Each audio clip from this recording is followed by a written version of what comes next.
Okay, well, we'll get started. Hello, everyone, and welcome. Thank you for attending our final webinar with our nutrient amendment series for the summer here. Our last session today is on biosolids.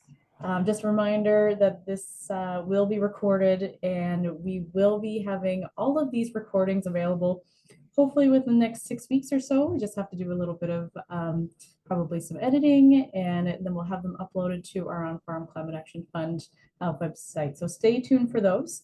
Other than that, Gordon, you're able to take it away. And again, thank you for being here. Awesome. Thanks, Georgia. All right, I'll share my screen.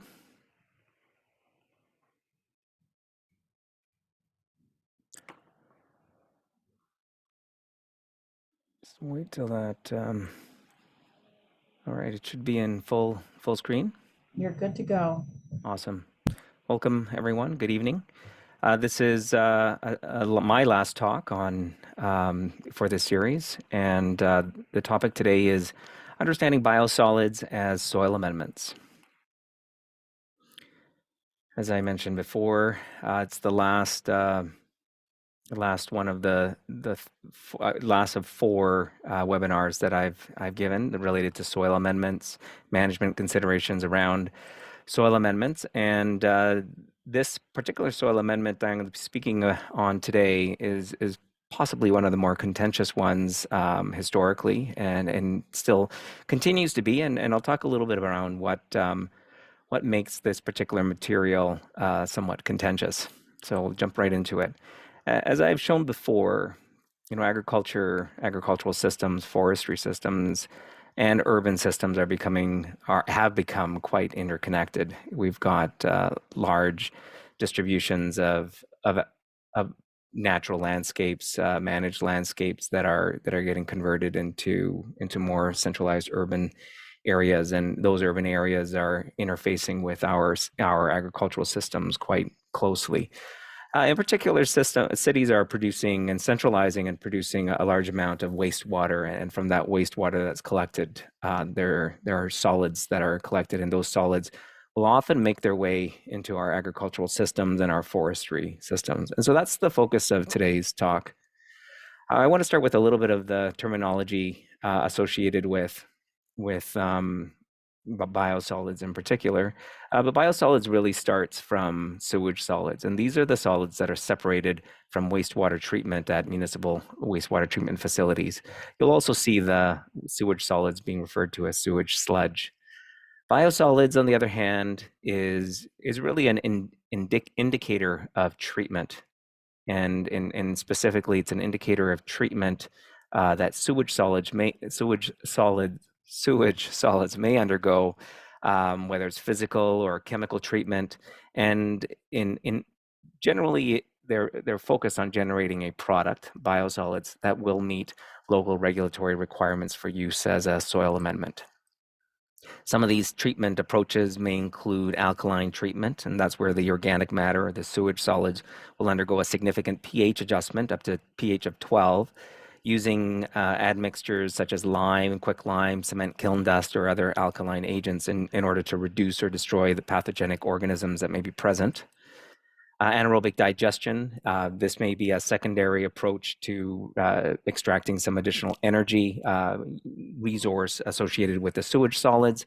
These are materials that are decomposed in a reactor or vessel in the absence of oxygen, and producing methane that's subsequently combusted and used for electrical production. And composting is another approach that the sewage solids may be processed under, and these are materials that undergo a more managed microbial conversion into a more stable, biologically stable product. So to start with, I just want to go over very quickly the process of wastewater treatment. And so in our urban water and sewage collection systems, the sewage will be transported into a centralized location, a wastewater treatment facility. And the water and the solids are removed or processed through a number of stages. So first, the raw sewage comes in through a number of screens. A lot of grit and floatables are removed. Material may then be processed through some sort of an aeration tank. And in the Truro, Colchester County area, that involves an aeration tank. It's a biological reactor. In other facilities, there may be a primary removal, a flocculant that's added, and some other primary treatment that's undertaken in order to aid the microbial communities to help break down some of the organic matter. Subsequently, there's a dewatering process. The water that has been cleaned of the solids, or most of the solids, are then transported over to other treatments prior to disinfection treatments prior to discharge, and then the solids may be pumped out, returned to another tank, and allowed to clarify and sit for a period of time before being removed and sent out for further processing or disposal. So in some facilities, it may look the tanks may look somewhat like this. These are aerobic tanks that are being used to allow the microorganisms to clump up with the organic matter and settle out as the solids.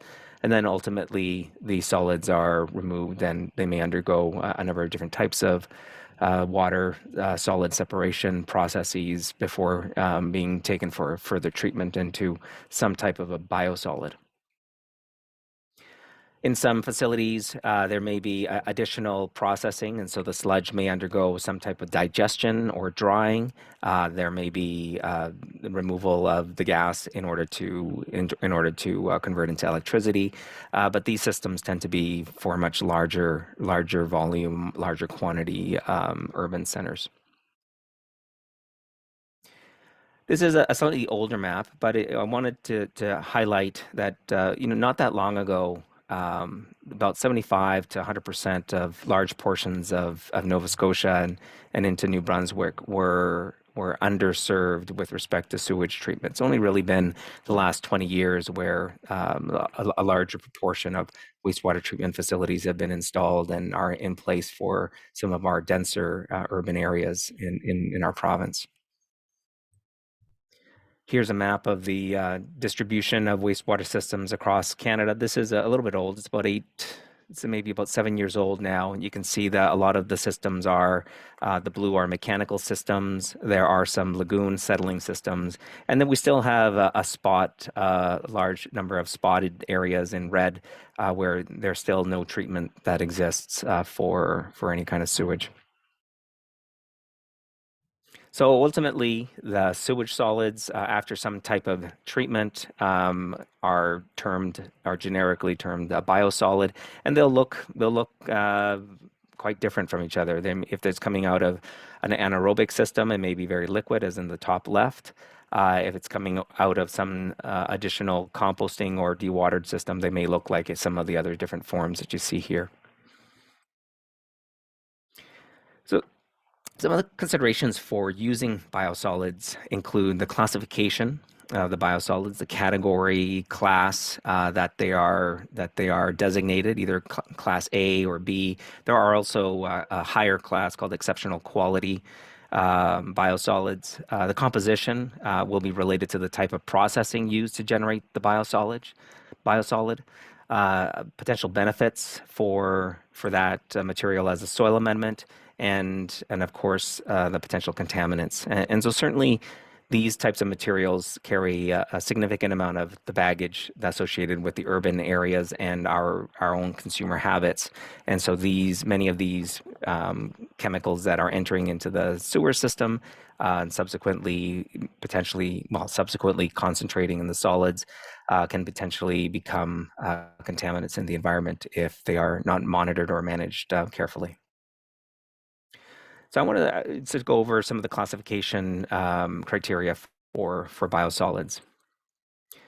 The Canadian Council of Ministers of the Environment has a few older documents now, but a few documents trying to identify a standardized Canada-wide approach for the management of wastewater biosolids. This one document in 2012 came out after a series of meetings between representatives from each province. And they identified a number of factors that should be considered for sound management of municipal biosolids, municipal sludge, and treated septage.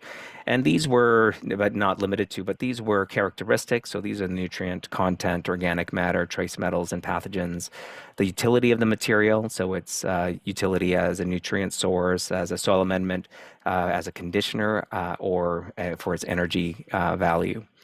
There were other considerations associated with air quality management, and these would be air quality related to the treatment process for sewage solids into biosolids, suitability of the site, transportation logistics, buffer distances, and other social considerations associated with perception of the community and level of acceptance of the use of these materials as a soil amendment. Further, there are guidelines associated with compost quality that many of the provincial jurisdictions have taken and used as part of the classification of category A or category B. And these focus specifically on the maximum concentration of heavy metals. So you can see the category A for arsenic, the heavy metal concentration allowable within the material is 13 parts per million or 13 milligrams per kilogram. Maximum concentration for the category B is 75 milligrams per kilogram. Likewise, for zinc, 700 milligrams per kilogram is the maximum for category A, and 1850 milligrams per kilogram is the maximum for category B. And so there are criteria associated with the concentration of trace metals in the material themselves that biosolids would fall under. These guidelines have subsequently been taken up by a number of provincial jurisdictions as part of their regulatory frameworks. So for Nova Scotia, the use of biosolids is guided by the land application and storage of municipal biosolids through the Nova Scotia Environment, our Department of Nova Scotia Environment. We can see that they categorize management of biosolids under the similar classification as the CCME compost quality guidelines, Class A, Class B. That also includes the pathogen reduction requirements for fecal coliforms and salmonella. So fecal coliforms being less than 1,000 mpn and salmonella being less than 3 mpn, which is the most probable number in grams per total solids, or for salmonella, 4 grams of total solids on a dry weight basis. We can look at Class B and see the allowable fecal coliform levels for Class B are considerably higher, less than 2 million mpn per gram. So there are obviously then going to be different uses that are allowed or allowable uses for these materials based on class. Minimum separation distances for Nova Scotia, Department of Environment, 150 meters for public drinking water wells, 90 meters from dwellings, 90 meters from parks and playgrounds, and 10 meters from unimproved dirt roads. So there are minimum distances that guide the application, separation distances that guide the application of biosolids in Nova Scotia. And for Class B biosolids, these must meet table 5 above. Very specific waiting period. So reclamation remediation sites have a waiting period of 2 months before any public access after the application of Class B biosolids. Forest land, 2 months. Public lands, 6 months. Construction sites, 2 months. Recreational lands, 6 months. And all of these Class B or the sites receiving Class B biosolids must be permitted beforehand, and they can't. They must be permitted beforehand. They can't be just applied. Whereas Class A biosolids are allowed to be applied in agricultural lands without any further restrictions beyond the minimum separation distance. British Columbia, just to give you another provincial example, British Columbia also has similar types of regulatory frameworks. We can see an infographic here for British Columbia for biosolids. They produce 38,000 dry tons of biosolids that are distributed in many different ways. They have beneficial use, 24% beneficial use as growing media, 22% beneficial use in agriculture, reclamation, forestry, lagooned, about 7% is landfilled, and 6% is other. Not quite sure what other is. British Columbia also identifies a number of different categories that they compare theirs to. We can see that British Columbia identifies a Class A compost, excuse me, Class A compost as their Category 1, a Class A as their Category 2, and a Class B as their Category 3. Ontario doesn't have classifications similar to Nova Scotia, British Columbia. They regulate their materials based on heavy metal additions and on a basis, whereas Quebec has a completely different designation for the different categories. So we can see that there isn't really a national standard for how biosolids are managed, except for the fact that broadly there are 2 to 3 categories of the materials, and based on the processing, whether it be composting, windrow composting, heat drying, heat treatment of the liquid biosolids, pasteurization, alkaline treatment, there may be different levels that the biosolids meet with respect to their heavy metal pollutant loading and pathogen loading. Just to illustrate where the regulatory frameworks came into play, on the left-hand side, pre-treatment, so this was during the 70s, 60s and 70s, and prior to that, where sledges at that time, so the appropriate term being the raw sludge, the raw material being used as an agricultural amendment, the materials had quite high heavy metal content.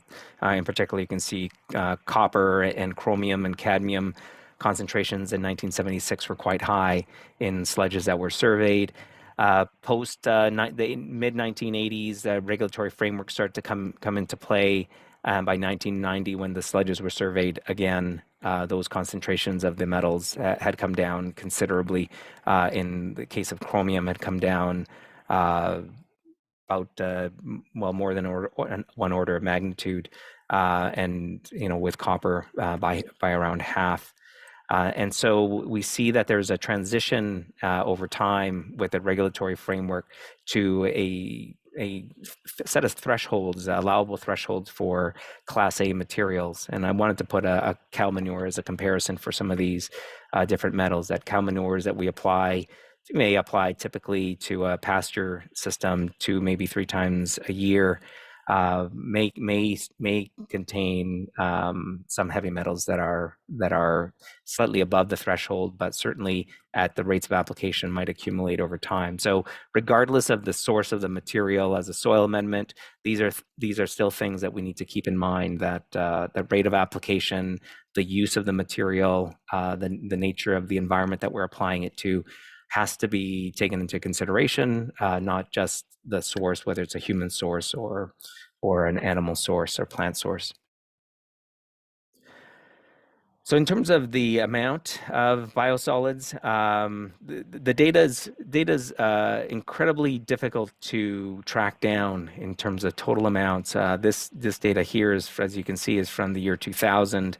But I wanted to give you a general illustration of general proportions of receiving sites for biosolids around the world. So we've got Canada in the dark bar chart. The lighter is the USA, and the in between is the European Union. We can see that roughly between 40 and 50% tend to be land applied. In Canada, slightly above 40% used to be incinerated. It's not quite as high any longer.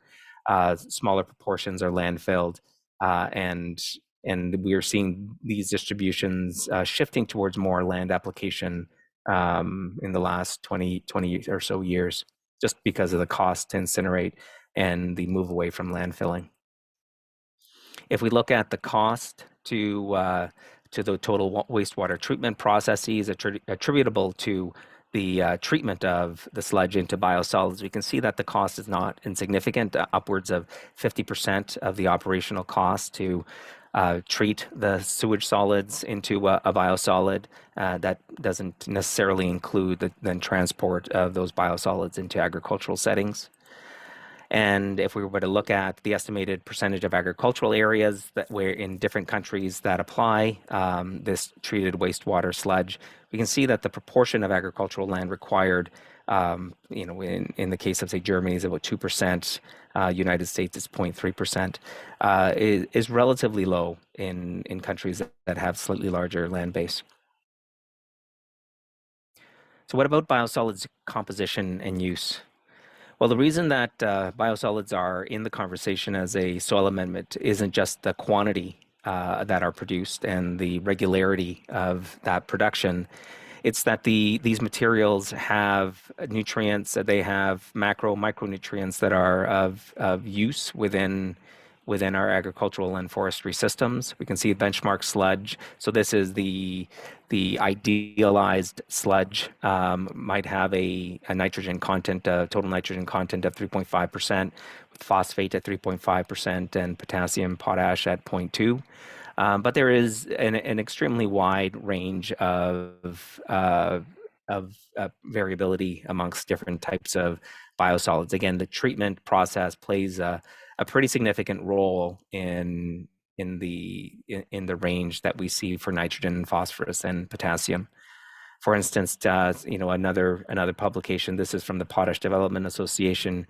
Highlights digested liquid, digested cake, thermally dry and lime stabilized biosolids having anywhere between 2 to 7.5 up to 35 kilos of, I believe that's likely percent. It seems very high, but percent nitrogen, total nitrogen, whereas the phosphate is 1.5 up to 45. That would be the thermally dry, so that's completely dewatered phosphate biosolids for the phosphate and for the nitrogen. So the nutrient contents can be quite high, and that gives it a tangible value as a soil amendment, as a fertility source. Here we have a table that illustrates the effect of processing technologies or approaches on the final physical chemical composition of biosolids. So from the top table, we see biosolids that are dewatered. These are mesophilically, anaerobically digested, thermally dried, mesophilically, anaerobically digested, dried raw biosolids. Technically not biosolids in my opinion, but that's what this source indicates. Lime stabilized, composted, and thermally hydrolyzed, mesophilically and anaerobically digested. We can see the range as processing. There's higher processing or potentially the addition of other material feedstocks, such as in composting or lime stabilized. The total nitrogen content goes down. In slightly rawer materials, the nitrogen content can be quite high. Organic nitrogen can be quite high, as well as phosphorus and extracted phosphorus. So that's the available pool. So processing technologies play a big role in the composition. And when we hear the term biosolid, you really need to think about it as a generic term, which on its own does not really tell you anything about how it can be used as a soil amendment, because the effects of these different biosolids will vary. And as with any soil amendment, application and management will depend on what your purpose or goal is for that material, and then linking that with the composition of that particular material. So we can see on the figure to the right, plant height from this one study, looking at the different amounts of different rates of biosolids and different types of biosolids. So the 0, 3, just under 7, and just under 10 ton per hectare. There is sort of a variable effect on the plant height based on the rate. So increasing the amount of the biosolids, for the most part, increase the plant height. There might be, in some cases, a bit of a plateau, and certainly in almost all the cases, the plant height was greater than the control.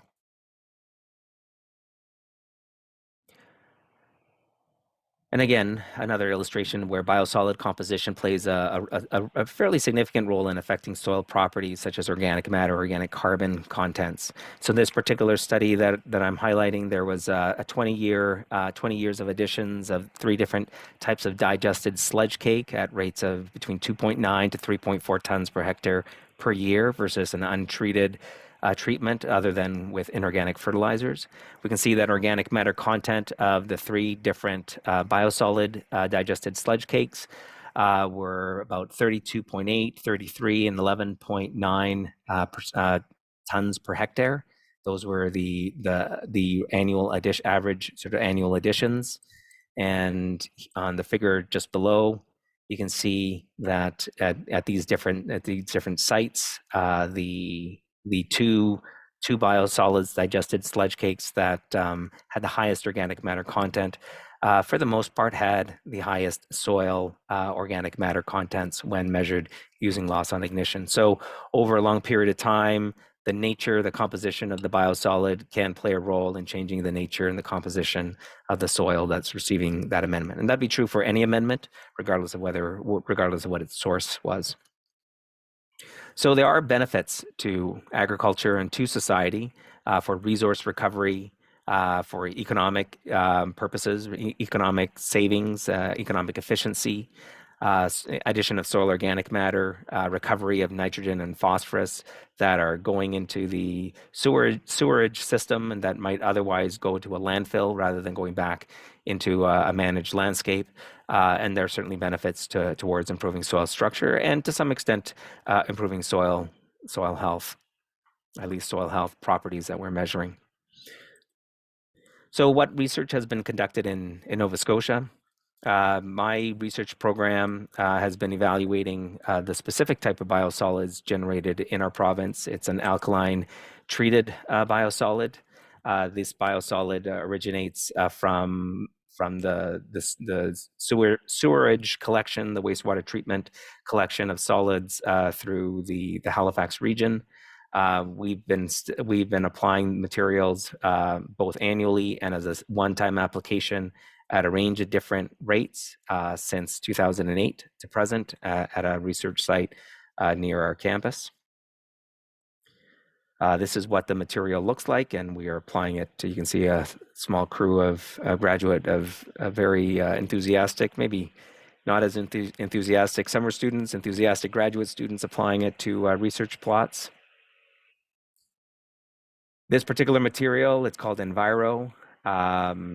We've conducted a fair amount of work both in the lab and outside. In my previous talks, I've talked about the decomposition rates of different types of soil amendments. We can see the very normal pattern of the cumulative mineralization of carbon. In this particular case, the decomposition over 120-day lab incubation, we can see that the cumulative rates of CO2 generated. So this is the proxy for how quickly the material decomposes, follows a response rate. So the control at the very bottom, along with our lowest rate, the 7 ton per hectare, followed by the 14 ton, the 28 ton, and the 42 ton per hectare at the very top. And in all the cases that you see illustrated here, it follows that rate response. The higher the amount of biosolid added, the faster and the larger the response in terms of decomposition. So the material itself, while it has been treated to deal with pathogens, the organic matter coming and being applied to soil is not biologically stable. It still has a large amount of free energy in terms of carbon available for decomposition, which means that any of the associated nutrients, nitrogen, phosphorus, potassium, may also become available for plant production. The key for the alkaline treated biosolids that are used in Nova Scotia is that it is dominantly used for its effect on moderating pH. And we can see that effect both in the single application and the annual applications in all of the treatments. So we can see that as the treatment rate increases, the pH increases to the point where by about 14 ton per hectare, whether it's annual or single, we see a response up to about 6.5, and as rates increase, we're seeing the pH in the soil reaching close to neutral. So its dominant use as a substitute for agricultural lime appears to serve the purpose, particularly as we move to slightly larger rates, and both, whether that be for annual applications or one-time application. Likewise, we're seeing a response in the cation exchange capacity. So the cation exchange capacity is the overall positive charge of a soil. And this allows different ions to, as the positive charge of the soil increases, it allows different ions to bind to the surfaces in that soil. Nova Scotia soils are typically have a low cation exchange capacity due to its acid nature, and it's typically roughly around 10. And adding the biosolids, the alkaline treated biosolids at our particular research sites has resulted in sort of increasing rates to progressively raising the cation exchange capacity to the point where over from 2008 up to about 2014, we were able to raise the cation exchange capacity to about 40 in our 42 ton per hectare rates. Corn yields appear to respond. This was from 2012, after about 4 years of annual applications of the alkaline treated material. Corn yields in the annual applications at the higher rates seem to be responding more positively.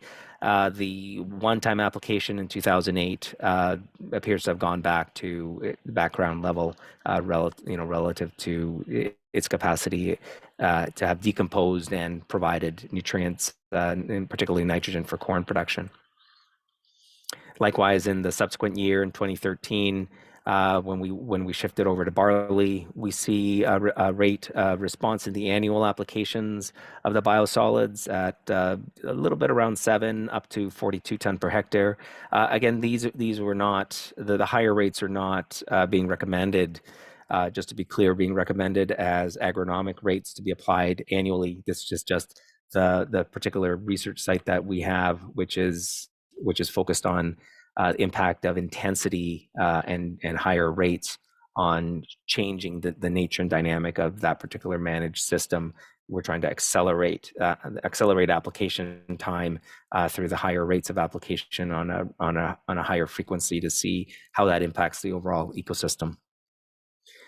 But we do see some changes over that period of 2013, 2014. We measured nematodes and noticed that fungal feeding nematodes seem to increase. This means that there's a lot more organic matter, particularly organic matter that might be slower to decompose. So organic matter is decomposing slightly more slowly, and this makes sense, particularly at the higher rates, since we're adding organic matter at fairly high rates year over year. When we look at other biological indicator nematodes, these plant-feeding nematodes, we see that more than anything, the liming effect of the 7 to 42 ton per hectare appears to be causing the shifts that we're seeing rather than the organic matter directly. This was another study that we conducted at a different site in Nova Scotia. We were looking at 3 different types of biosolids: the alkaline treated biosolid, liquid mesophilic anaerobically digested biosolid that we brought in from Montreal, and a composted biosolid that we sourced locally. We applied this material over 3 years at this particular site. You can see the pH differed anywhere between 8.7 to 10 pH units for the alkaline treated. The compost was somewhere closer to neutral, and the anaerobically digested was just above neutral, a little bit more alkaline at around 8. The nitrogen contents for the composted biosolid and the alkaline treated were roughly around 1% total nitrogen, whereas the anaerobically digested biosolid was on average around 6% total nitrogen. So the materials were quite different. They were physically different. The anaerobically digested material was a lot more liquid. It was only about anywhere between 20 I'd say 20% dry matter versus 42%, 43% for the compost, and 60% for the alkaline treated biosolids. So these were quite different materials, and when we applied them to this site year over year from 2017 to 2019, we did see some differentiation within the years relative to the control. We also looked at applying half of the rate of the material of the biosolids with the other half constituting urea fertilizer, and we saw that there were certainly some differences in adding the fertilizer in the mix versus 100% biosolids with respect to crop yield. In this particular case, it's corn biomass. So we do see an effect in terms of crop production despite different types of biosolids, but we are also in all of those cases managing those biosolids based on their chemical composition. So we're adding based on the nitrogen content or the phosphorus content. And so those considerations with respect to biosolids would be no different than with any other soil amendment. However, as I mentioned before, we are dealing with a material that carries a societal burden. And so some of that burden is associated with plastics. We use a lot of plastics, and a lot of plastics make their way into the sewer system. They make their way into our source separated organics systems that go into compost facilities. Plastics are prevalent everywhere in our environments, even in our own bodies. Microplastics in particular have become a growing concern because they can act as small charged surfaces where contaminants can accumulate and potentially create different types of exposures or shift the ecological balance in different habitats. There was a recent study in 2022 which looked at wastewater or solids from wastewater treatment facilities from across Canada. You can see that they are color coded: BC in the light blue, the Northwest Territories in the brown, Prairies in pink, Ontario and Quebec in green, and the Maritimes, Atlantic Canada in the purple. I'll call that purple. It's probably got a mauve. Maybe mauve is the better term. You can see in the figure, the figure at the top, the bar chart. Those are the number of particles per gram dry weight. We can notice that the sample code is just referring to the wastewater treatment facility. This is a way to anonymize the facilities. That there is a range in the number of particles from across different facilities, anywhere from, I'd say, as low as around 200 particles all the way up to 1,200 particles, and we can see that it's distributed across the country at every single wastewater treatment facility with respect to the biosolids being generated. In the figure at the bottom, that's the percentage of the most common types of microplastic particles. Tend to be fibers, fragments. There may be small spherical type of plastics. I would see the proportion tends to be highest in the fiber, in the biosolids, followed by fragments. All other types tend to make up a very small proportion. You can see that even fertilizers. Just want to make the point that even fertilizers may constitute a source of microplastics. So it's not just the biosolids that carry a societal burden, but the products that we generate that come into agriculture, such as fertilizers, also carry a burden as well, particularly with plastics and microplastics. So these are materials that are present. The biosolids can't be ignored as a source. Wastewater likely will be a source into aquatic systems from the discharge from our wastewater treatment facilities, but we just need to be conscious around how these particles accumulate and what that means with respect to management of our environments. Here are some examples of the plastic particles from different biosolid samples. You can see on the right-hand side, the more fibrous types of plastics versus the mix of finer and slightly coarser materials. Just as a note, indicate that this exploration of microplastics in these types of media, soil, composts, biosolids, is extraordinarily difficult. As you can imagine, these are very small particles. And right now, the methodologies to be able to quantify these particles and identify them are very labor intensive. So it takes a lot of work, takes a lot of people power to be able to do this. A lot of people staring into a microscope and counting, individual fragments and measuring individual fragment lengths. So this is an area of sort of continued research. However, I mean, the basic question as to whether plastics are present in biosolids has certainly been answered, and then the resounding answer is yes. Um, there's another set of chemicals that are increasingly of concern across not just in biosolids, but across a lot of our media. They're in our bodies. They're present in water. They're present in other solids, but certainly perfluoroalkylated substances, PFAS, perfluorooctane, sulfonates, perfluorooctanoic acids, PFOS, and PFOA. Are they're persistent chemicals in the environment. They break down at very, very slow rates, and therefore they are being found across a wide range of environments and media. These are very common products that are used in industrial consumer products such as adhesives and cosmetics, firefighting foams in particular.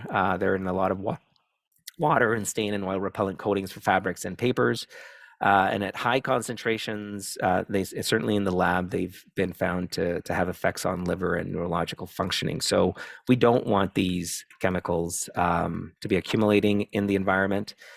We can see here as we look at solids treatment type at the bottom. So we've got a sort of a dewatering process for sewage sludge into a biosolid.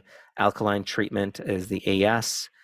ANAD is the anaerobic digestion, and the AIR-D is aerobic digestion. So aerobic digestion is not the same as composting. Aerobic digestion would be a digestion in the water system using aeration tanks. That treatment does play a role. So the wastewater treatment facilities across the bottom, they all had some concentration of the PFOS, so the perfluorooctanoic octane sulfonates. And treatment, particularly the alkaline stabilization or alkaline treatment, dewatering to some extent, had, I guess, better influence on reducing the concentration of these particular compounds. But the best way to make sure these compounds don't enter into our systems is to not use them in the first place. So the regulatory frameworks are important for anything, whether it be biosolids, manure, chemical fertilizer. We need to ask ourselves, are these regulated? What are they regulated for? Are they tested for heavy metals? Are they tested for pathogens? You can see that for the most part, this is a set of tables from BC, but certainly the same applies across the country in most jurisdictions provincially. That biosolids are monitored, they are regulated, they are monitored for pathogen and metals and heavy metals, whereas manures are typically not. They're typically monitored for pathogens, and particularly for use in agriculture, they have to meet that criteria of a Class A or Category A. Often manures are not. Chemical fertilizers will be under CFIA regulations. Do they have to meet CFIA limits for metals? Biosolids have to, as do fertilizers, but for manure, it will vary based on the feed, and I think historically there hasn't been as much of a concern with respect to their addition of heavy metals, unless it's occurring in the same environment at very high rates on a regular basis. Are they regulated for buffer zones? Typically, for biosolids, they are. There's a greater perception risk for governments, and so they put a greater emphasis on ensuring that that the use of these materials is carefully regulated. Biosolids composition, certainly the primary feedstock for biosolids, which is what makes it the most contentious material, is that it's treated municipal sewage, and that's the societal burden that it offers and that we need to manage. However, there are benefits in terms of nutrients, organic matter, and again, it offers an ability for us as a society to dispose and recycle these materials into these environments, and we just need to figure out the best way to do that. So some of my final thoughts are, that biosolids can be a valuable resource for agricultural systems. They provide nutrients and organic matter. There may be other benefits to both the environment, but also to society. Uh, depending on the process or the treatment process of the sewage solids, the biosolids composition is going to be different, whether it's anaerobic digestion or aerobic digestion or composting or alkaline treatment. And so we need to keep that in mind when we are thinking about using these materials, particularly as an agricultural soil amendment. Biosolids composition is also dependent on what we put into the wastewater collection system. So if we want a clean resource, organic matter to be used as a soil amendment, then we need to be focusing on the regulatory frameworks that encourage better source control in terms of what goes into our wastewater collection and treatment systems. Or we need to improve and invest in our wastewater treatment systems to address some of the types of chemicals that may be entering, or physical products like plastics or microplastics that may be entering into those systems. And they exist. Those other advanced treatment processes exist. They just are very expensive. And as the producer, as the user, as the generator, we need to be, as the scientists, we need to be kept informed, and we need to keep ourselves informed on what the regulations are that are in place, and identify what is being regulated: pathogens, heavy metals, emerging contaminants, and how they're being regulated, and whether there are considerations around that regulation that need to maybe come into place. Maybe we need to be rethinking the classification structures and focus on rate of application of amendments, particularly with biosolids. But those are my final thoughts with respect to the use of biosolids as soil amendments. Again, I'd like to acknowledge OFCAF and Perennia, as well as Dalhousie University, for their support, and certainly OFCAF and Perennia for putting on this series. As before, plants grow in soil, and if we want plants to continue to grow and feed us, we need to keep our soils healthy. So let's save soil. Thank you. Thank you so much, Gordon. That was fantastic. And yeah, just really fascinating. I guess it's helpful for me to have more insight about biosolids. We don't have many conversations about it. So yeah, it's really fascinating. Yeah, it is a challenging area I think it's a challenging area for perception, because we certainly don't want to be thinking about eating food that's grown in our own excrement, if you will.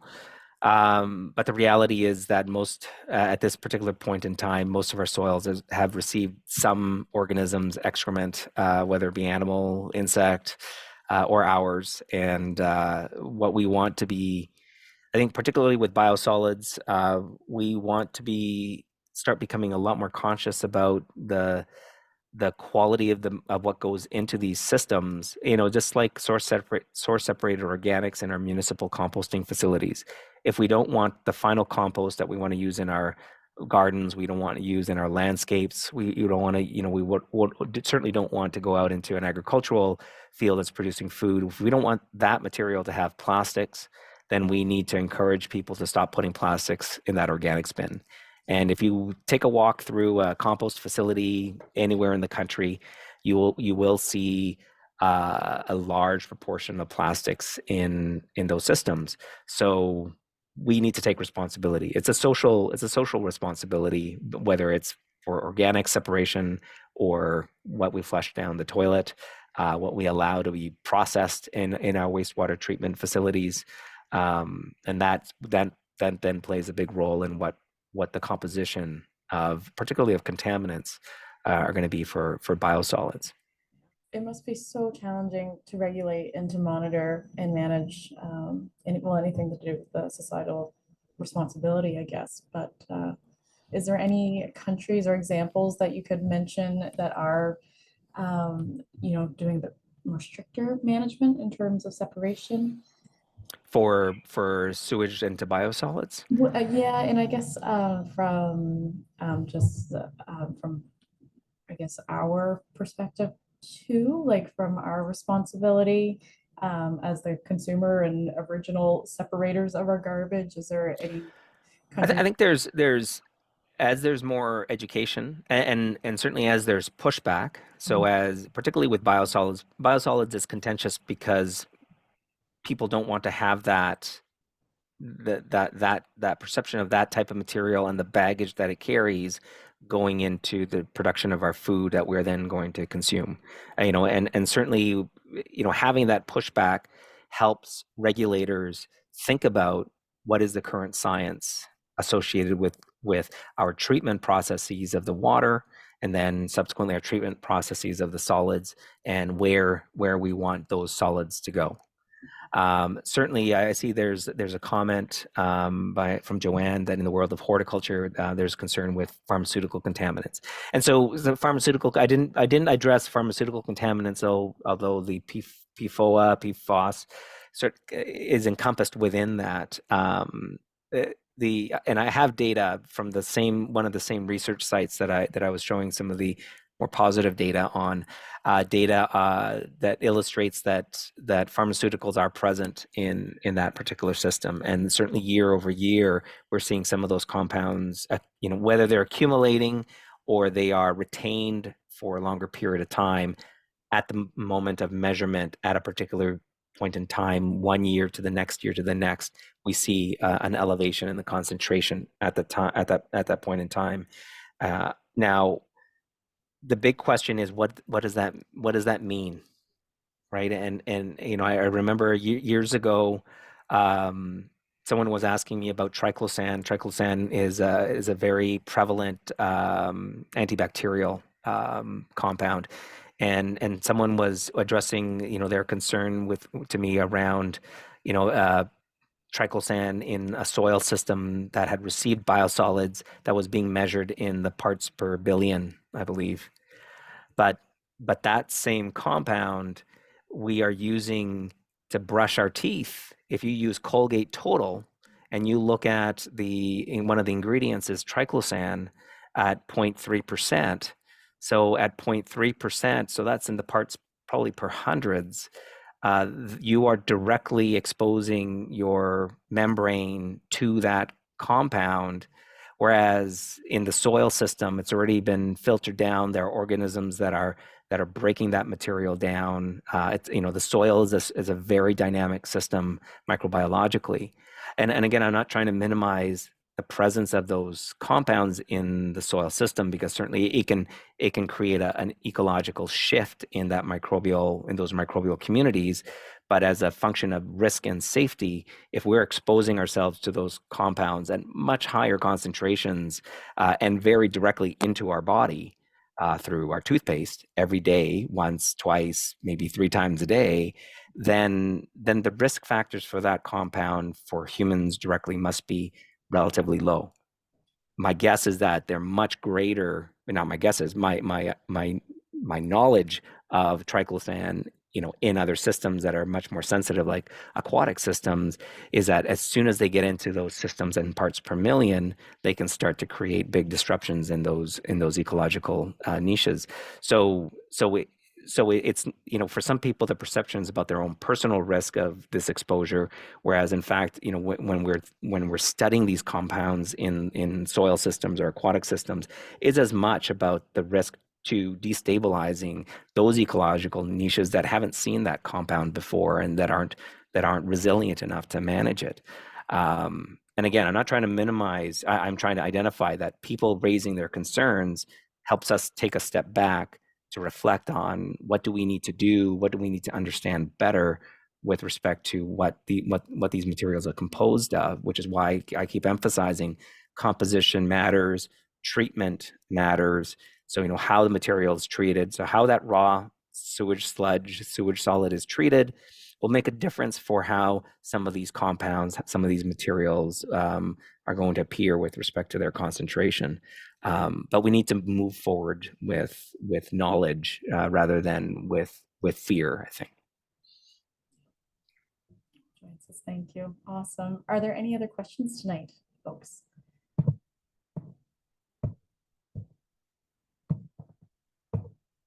No, I do have a brief one. I would just notice that you had fertilizers too as carriers for microplastics. So is that because of the coatings or is Yeah. there, okay. Yeah. So there'll be coatings on the microplast, or coatings on the surface that are microplastics that will they'll slow down the sort of dissolution of the chemical over time. So there'll be a slow release. But we also use nanoparticles that well, a lot of nanoparticles are metal, but again, I focused on microplastics and the PFOAs, but there are nanoparticles like little, gold or other metals that are used in detergents or in other cosmetics that are used every day and that are making their way into the environment. And again, these are environments that, again, may have never seen that kind of a surface before at that scale. And we really don't understand the implications of those particles in some of these environments either. Certainly at that scale, they're also very mobile. So they're able to transition from, let's say a biosolid material into a soil, through a soil, into water, into being ingested into microorganisms and other organisms at different scales. So we have to take responsibility for what we want to be out there and the quality of that environment, and just be conscious of what we're putting in, and then it's all good. It's all fertilizers and plant production. Cases in forestry, Christmas trees. I don't know about Nova Scotia. I know in BC there was some research in the 80s and 90s with respect to the use of biosolids, and I think it is still used. As I showed you in the one infographic from British Columbia, it does make up a proportion of beneficial use in forestry in BC. I don't know about Christmas tree farms, but again, if there's a concern, so Joanne expressed a concern in horticulture. Certainly, there was, and I think still is, some type of it's not a regulatory, if not a guideline, around the Horticultural Association in Canada with respect to the allowance of growing crops, horticultural crops in soils that receive biosolids. My understanding is there was a regulation, or there was a guideline against that, particularly from a marketing perspective. But forestry would be a good instance. I know a colleague, Kevin Keys, did when he was doing his PhD with another colleague who presented earlier, David Burton. He was using the Enviro product, or testing the use of the Enviro product as a way to, again, raise the pH of forest soils in Nova Scotia, looking at improving some of the forest stocks. Certainly a lot of examples in BC as well. It's not a food crop, so certainly makes sense. It's just getting that material. So now we're going back to getting the material to the site and that transportation of that material. And so you have to be very conscious of your I guess your radius and the capacity to get into these sites to spread. I see that Keith has a question or a question on, in the corn studies, was there elevated heavy metal as a result of relative to the control? We did see, yes. So the short answer is yes. We did see some elevated metal content. They were still within the what we would call sort of the regulatory threshold. Again, we get into sort of a tricky space with soil amendments. Because in Nova Scotia in particular, whether it's a compost, whether it's a manure, whether it's any other kind of a soil amendment, there isn't a restriction. If the material itself, the content of the material itself meets the Class A standard, then it's got unrestricted use in that environment. But you could be adding this material to any, like a poultry manure, you could be adding that poultry manure to the same plots year over year over year. And, it might not be heavy metal, but it might be phosphorus that starts to accumulate and cause a concern. So certainly the rates of application will matter. The frequency of application matters, which is why that particular research site wasn't focused on trying to generate agronomic rates of appropriate rates for use of this particular biosolid. It's really transitioned into a more of a ecological functioning or disruption, if you want, impact study with respect to the regular use of these materials. So we have seen elevated heavy metals, particularly now we're into, I think, year what's 2024 minus 2009, we're 14, we're in year 14, I think, ish. 15, we're year 15. So yes, and so now we're trying to figure out, what are the correlations to some of the other, biological indicators and some of the disruptions that, we may see in community niches and whatnot. Oh, there's another one. Oh, Keith. Oh yeah, Yep, just saying thanks. thanks, Keith. Awesome. I thought it was really cool, just seeing the different nutrient variabilities depending on the processing. I had no Yep. idea that would be so, and location. I'm sure there's a lot of factors that go into that, but also the nitrogen content being so high in some Yeah. instances. Yeah, no, so that's again that reiterating that point that we like, just like compost, we use compost as a kind of a generic term to mean something. Mm, And really it just means that it's undergone a particular type of processing, but the nature of that material is not the same from one compost to another. So the feedstock sources matter. Uh, the specific type of composting matters. Same with the biosolids. A raw sewage, like we've done, a master's student of mine recently finished her work. She took the same raw material from Halifax and then processed it through 3 different approaches. She did a lime stabilization, she did a composting, she did a heat drying, in order to test how those properties changed and to what extent, and they do change. And so we, again, it's an extra cost for the user, but getting some kind of an analysis of that material for whatever your purposes are. So what is your goal for the use of this material? And then what is the composition? And then you make your management decisions. And so it's no different that way. Just biosolids carry that extra little bit of, that something that, we just need to be cautious of, but, handle with care, mhm. but don't handle with fear. Mm, it's a nice way to put it, Gordon. Great. Awesome. Well, thank you. Thanks for all your time with all of these webinars, This Gordon. has You been helped fun. us Thank you. organize this. I really appreciate it, and I think all the guests do too. So it's been Well, really no, and I wonderful. appreciate the people that have asked questions and have shown up. And again, I'm pretty easy to find at gprice@dal.ca. If you have any questions, any comments, I'm certainly happy to address both. Awesome. Awesome. I'm sure these conversations could go on. We could have a webinar every week for the rest of the year, but we won't do that to you. No, please, not No. every week, not every week. Oh, But well, certainly more in the future if needed. awesome. Great. Awesome. And to everyone in the audience too, we really appreciate any feedback from you. And there will be some surveys going out, and Gordon will share that with you and see what we can do for next time. Awesome. Great. Great. Have a great evening, everyone. Thank you once again for your questions and for your time. Thanks, Georgia. Have a great summer. We'll talk to you Thanks. soon. Okay. Bye. Bye.